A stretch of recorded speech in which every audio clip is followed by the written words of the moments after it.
IT jobs, శతకోటి problems. పూర్తి వివరాలకు చదవండి రేపటి సాక్షి హైదరాబాద్ ఎడిషన్. ఈరోజు వైఎస్ఆర్ కాంగ్రెస్ పార్టీకి సంబంధించి ఉత్సాహంగా ఉండేటువంటి యువకుడు కార్యకర్త అయినటువంటి సాకేష్ మీద జరిగినటువంటి దాడి నేను, నాతో పాటు శాసన మండలి సభ్యులు, నెల్లూరు నగర వైఎస్ఆర్ కాంగ్రెస్ పార్టీ ఇన్ఛార్జి పర్వతిరెడ్డి చంద్రశేఖర్ రెడ్డి గారు, స్థానిక కార్పొరేటర్లు, ఇతర సీనియర్ నాయకులు, కార్యకర్తలు అందరం కలిసి సాకేష్ని పరామర్శించడానికి రావడం జరిగింది. ఎంత దురదృష్టకరమైనటువంటి సంఘటనలు ఈ కూటమి ప్రభుత్వంలో జరుగుతున్నాయని చెప్పడానికి ఇది ఒక ఉదాహరణ. అంటే పాపం సాకేష్ గడిచినటువంటి ఎన్నికల్లో వైఎస్ఆర్ కాంగ్రెస్ పార్టీ పక్షాన నిలబడి చురుకుగా పనిచేసినటువంటి వ్యక్తి, రాజకీయాల్లో ఇప్పుడిప్పుడే ఎదగడానికి అవకాశం ఉన్నటువంటి వ్యక్తి. అటువంటి వ్యక్తి తన పొలం పనులు చూడడానికి కొడలూరు మండలంలో ఉన్నటువంటి గన్నవరం గ్రామానికి వెళ్తే అక్కడ పాపం 5 మంది, 4 చుట్టుముట్టి అతి దారుణంగా, కిరాతకంగా సాకేష్ మీద దాడి చేయడం జరిగింది. ఈ ఫోటోలు చూస్తేనే హృదయ విదారకమైనటువంటి ఫోటోలు. పాపం దాడి ఏ స్థాయిలో జరిగింది అనేటువంటి దాని మీద ఈరోజు వచ్చి చూస్తే నిజంగా ఇవి మానవ మృగాలా తెలియనటువంటి పరిస్థితి. దాడి చేసినటువంటి వ్యక్తులు ఎంత పెద్ద పదాలు వాడినా సరే అవి చిన్నవే. ఒంటి నిండా ఎప్పటికీ పాపం కమిలినటువంటి గాయాలు ఉన్నాయి. కుడి చెయ్యి 2 దగ్గరలా ఫ్రాక్చర్ అయింది. దానికి ఈరోజు కట్టుకట్టి ఈరోజు అది. దానితో పాటు పాపం తల మీద 15 కుట్లు పడ్డాయి. తల మీద 15 కుట్లు పడితే, తీవ్రంగా దాడి చేస్తే, హతమార్చేందుకు ప్రయత్నం చేస్తే దానికి సంబంధించి పోలీసులు వేసినటువంటి సెక్షన్లు 324. అంటే ఇక మనిషి చనిపోయినా, మనిషిని చంపేసినా దాడి చేసి తెలుగుదేశం పార్టీకి సంబంధించినటువంటి వాళ్ళు, వైఎస్ఆర్ కాంగ్రెస్ పార్టీ వాళ్ళని చంపేసినా ఈబేటువంటి సెక్షన్లు ఏ విధంగా ఉంటాయనేటువంటిది ఈరోజు మనం ప్రత్యేకంగా చెప్పాల్సినటువంటి పని లేదు.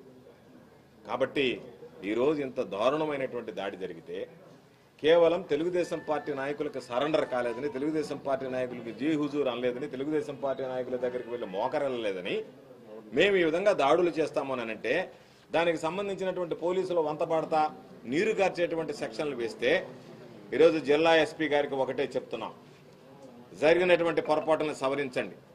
ఎవరైతే కొడవలూరు సిఐగా పనిచేసినటువంటి సురేంద్రబాబు ఎవరైతే ఈరోజు వెళ్ళి అయ్యా మాకు ప్రాణహాని ఉంది, మా మీద దాడి జరిగేటువంటి అవకాశం ఉంది అని చెప్పి పాపం వెళితే వాళ్ళని బూతులు తిట్టినటువంటి పరిస్థితి. కాబట్టి వెంటనే ఆ సిఐ మీద విచారణ జరిపించండి, సిఐ మీద చర్యలు తీసుకోండి. దానితో పాటు ఉన్నటువంటి సెక్షన్లు ఆల్టర్ చేయకపోతే అటు ఆ సిఐ మీద ప్రైవేట్ కేసు వేస్తాం, అదేవిధంగా జరిగినటువంటి ఘటనలకు సంబంధించినటువంటి ఖచ్చితంగా కేసులు వేసేటువంటి విధంగా కోర్టును ఆశ్రయించడం జరుగుతుంది. అందరూ గుర్తుంచుకోవాల్సింది, ఎవ్వరం గడిచి బతికినటువంటి వాళ్ళం లేమి సమాజంలో. నిన్నటి వరకు వైఎస్ఆర్ కాంగ్రెస్ పార్టీ అధికారంలో ఉన్నది. ఈరోజు తెలుగుదేశం పార్టీ కూటమి ప్రభుత్వం అధికారంలో ఉండొచ్చు. రేపు మరలా కూటమి ప్రభుత్వం ఏ విధంగా పనిచేసింది అనేటువంటిది గడిచినటువంటి 5 నెలల్లోనే పెదవి విరిచేటువంటి పరిస్థితి ఏర్పడింది ప్రజలు. కాబట్టి అటువంటి పరిస్థితిలో ఈరోజు మరలా వైఎస్ఆర్ కాంగ్రెస్ పార్టీ ప్రభుత్వం ఏర్పడిన తర్వాత ఈ దాడి చేసినటువంటి వ్యక్తులను విడిచిపెట్టాం, దాడి చేసినటువంటి వ్యక్తులకు వంతపాడినటువంటి పోలీసు అధికారులను విడిచిపెట్టాం. కాబట్టి మేమందరం జిల్లా ఎస్పీ గారి దగ్గరికి వెళ్ళి, జిల్లా ఎస్పీ గారిని ఆ రోజు కార్యాలయాన్ని ముట్టడించే లోపలే దీనికి సంబంధించినటువంటి ఏదైతే న్యాయపరమైనటువంటి సెక్షన్లు ఉంటాయో వాటి ప్రకారం వేసి చర్యలు తీసుకోవాల్సిందిగా డిమాండ్ చేస్తున్నాం. తప్పనిసరిగా వైఎస్ఆర్ కాంగ్రెస్ పార్టీ శ్రేణులకు అండగా నిలుస్తాం. ఈ జిల్లాకు సంబంధించి అన్ని ఏదైతే ఉన్నాయో నమోదు చేసుకుంటున్నాం. వాటన్నిటి మీద కూడా రేపు వచ్చిన తర్వాత పరిశీలిస్తే అధికారులు ఉద్యోగాలు పోతాయి, అధికారులు జైళ్లకు పోతారు. ఈ రోజు చేసినటువంటి వాళ్ళకి ఎవరైతే మితిమీరి వ్యవహరిస్తున్నారో వాళ్ళందరికీ శిక్ష పడుతుంది. కాబట్టి ఈరోజు ఆలోచన చేయాల్సింది, మంత్రిగా ఉన్నటువంటి వ్యక్తి నేతృత్వం వహిస్తున్నటువంటి, ప్రాతినిధ్యం వహిస్తున్నటువంటి నెల్లూరు సిటీ నియోజకవర్గానికి సంబంధించి నీ కింద పనిచేసేటువంటి వాళ్ళు ఇటువంటి హేయమైనటువంటి దుందుడుకు చర్యలకి, దాడులకి పాల్పడుతుంటే వాటిని ఖండించి ఏదైనా ఎక్కడ జరిగినా సరే దీన్ని జాగ్రత్తగా చూడండి అని చెప్పి ఇవ్వాల్సినటువంటి నువ్వు ఈరోజు దాన్ని పట్టించుకోకుండా నారాయణ గారు మీ ఇష్ట ప్రకారం మీరు చేయండి, వాళ్ళని తీసుకొచ్చి నాకు అప్పచెప్పండి, నాకు అప్పచెప్తే చాలు అన్నట్టుగా. రాజకీయాల్లో నారాయణ ఒకసారి ఓడిపోయాడు, ఒకసారి గెలిచాడు. కానీ నారాయణ గారు గుర్తుపెట్టుకోవాల్సింది ఎప్పుడు కూడా రాజకీయాల్లో ప్రజలకు సంబంధించి వాళ్ళని అభిమానంతో ఆకట్టుకుని చెప్పి రాజకీయాల్లో కొనసాగాలి తప్ప దాడులు దౌర్జన్యాలు చేసి వాళ్ళందరినీ తీసుకొచ్చి నాకు సరెండర్ చేయండి అనేటువంటి విధంగా మాట్లాడడం, సరెండర్ చేసేటువంటి విధంగా వీళ్ళు ఆయన దగ్గర మెహర్బానీ కోసం మెప్పు కోసం ప్రయత్నించడం సరైనటువంటి పద్ధతి కాదు. వైఎస్ఆర్ కాంగ్రెస్ పార్టీ కార్యకర్తలకు అండగా నిలుస్తాం. సాకేష్ విషయంలో మరలా చెప్తున్నాం, దీన్ని విడిచిపెట్టాం. జిల్లా ఎస్పీ గారు ఇప్పటికైనా దిద్దుబాటు చర్యలు తీసుకుని సాకేష్ మీద జరిగినటువంటి దాడికి పూర్తి స్థాయిలో న్యాయం జరగాలని, సాకేష్కి అందరం ఈ జిల్లాలో ఉండేటువంటి పూర్తి స్థాయిలో వైఎస్ఆర్ కాంగ్రెస్ పార్టీ శ్రేణులన్నీ అండగా నిలుస్తామని చెప్పి ధైర్యంగా ముందుకు వెళ్లే విధంగా అందరం ప్రోత్సహిస్తామని చెప్పి సందర్భంగా తెలియజేస్తూ ఈ దాడిని, విచక్షణారహితంగా జరిగినటువంటి ఈ దాడిని అందరం కలిసి ముక్త కంఠంతో ఈరోజు ఖండిస్తున్నాం. యువజన విభాగం లీడర్ సాకేష్ మీద జరిగినటువంటి దాడి చాలా బాధాకరం. 4 రోజుల క్రితం తన మీద గండవరంలో తెలుగుదేశం పార్టీకి చెందినటువంటి కొంతమంది 5 మంది రాడ్డులు, పెద్ద కర్రలతో తన మీద విచక్షణారహితంగా దాడి చేసినారు. నేను ఆ తర్వాత రోజు అసెంబ్లీ సెషన్స్ అయిపోయిన తర్వాత రోజు వచ్చి తనను చూసినప్పుడు రక్తగాయాలు. అంటే ఇవన్నీ కూడా ఇప్పుడు పెద్దలు గోవర్ధన్ రెడ్డి గారు చూపించినటువంటిది.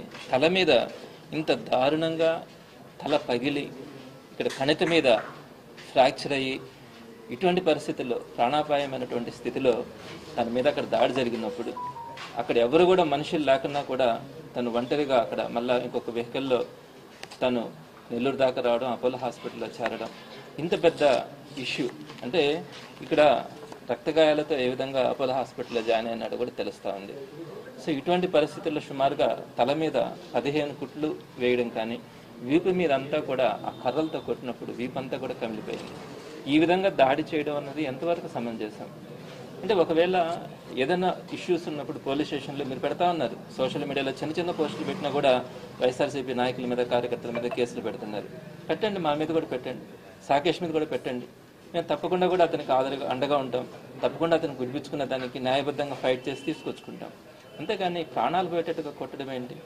ఈ విధంగా దీన్ని ఉపేక్షిస్తే నెల్లూరు ప్రజలు కానీ, మీడియా కానీ, అందరూ కూడా పెద్దలందరికీ కూడా ఇదే తెలియజేస్తా ఉన్నాం. ఈ విధంగా ప్రాణాలు పోయేటట్టుగా కొడితే రేపొద్దున ఆ విధంగా వీళ్ళకి అలవాటు అయిపోతే, ఈరోజు మనం దీన్ని ఎవరు కూడా ఖండించకుండా, ప్రజలంతా కూడా దీని మీద ఇటువంటి చర్యల్ని ఖండించకపోతే రేపొద్దున అలవాటు అయిపోతుంది వాళ్ళకి. ఎక్కడైనా చూసామా?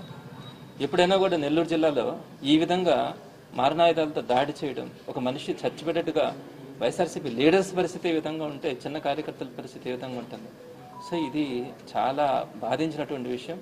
తప్పకుండా పెద్దలు గోవర్ధన్ రెడ్డి గారు చెప్పినట్టుగా సాకేష్కి సంబంధించి ఎట్లాంటి పరిస్థితుల్లో కూడా ఆ అబ్బాయికి పూర్తిగా అండగా ఉండడం కానీ, దానికి సంబంధించినటువంటి లీగల్ ఇష్యూస్ కానీ, పోలీస్ ఇష్యూస్ కానీ అన్నింటినీ కూడా తీసుకోవడం, తనకి ఎలాంటి ఇబ్బంది రాకుండా, అదేవిధంగా వైఎస్ఆర్సీపీకి సంబంధించినటువంటి ఏ లీడర్కి కానీ, ఏ కార్యకర్త జోలికి కానీ తెలుగుదేశం వాళ్ళు వచ్చి ఇటువంటి పరిస్థితులు కానీ తీసుకెళ్తే రాబోయే రోజుల్లో ఇప్పటికే 6 నెలలకే ప్రజల్లో ఒక గబ్బు పెట్టారు. ఇటువంటి దాడులు చూస్తే నెల్లూరులో అసహించుకుంటారు. నెల్లూరు ప్రజలు ఎప్పుడూ కూడా సున్నిత మనస్కులు, పద్ధతిగా వెళ్ళాలనుకుంటారు. ముఖ్యంగా మరణాయుధాలతో దాడి చేయడం ఏంటి? మనుషులను చంపాలనుకోవడం ఏంటి? ఎంతవరకు సమంజసం? మీ పార్టీలో చేరకపోతే చంపేస్తారా? ఎంతమందిని చంపుతారు? ఈ సంస్కృతి ఉందా ఎప్పుడైనా నెల్లూరులో? ఆలోచించాలి, మంత్రి గారు కూడా ఆలోచించాలి. ఇది కరెక్ట్ కాదు. ఈ విధంగా కనుక చేస్తే రాబోయే రోజుల్లో పెద్ద ఎత్తున మీ మీద తిరుగుబాటు చేయడం కూడా జరుగుతుంది, ప్రజలే చేయడం కూడా జరుగుతుంది. సో అందరికీ కూడా వైఎస్ఆర్సీపీ పార్టీ కార్యకర్తలకు కానీ, నాయకులకు కానీ అందరికీ కూడా చెప్తా ఉన్నాం, ఎలాంటి పరిస్థితుల్లో కూడా దేని గురించి కూడా మనం ఆలోచించాల్సిన అవసరం లేదు.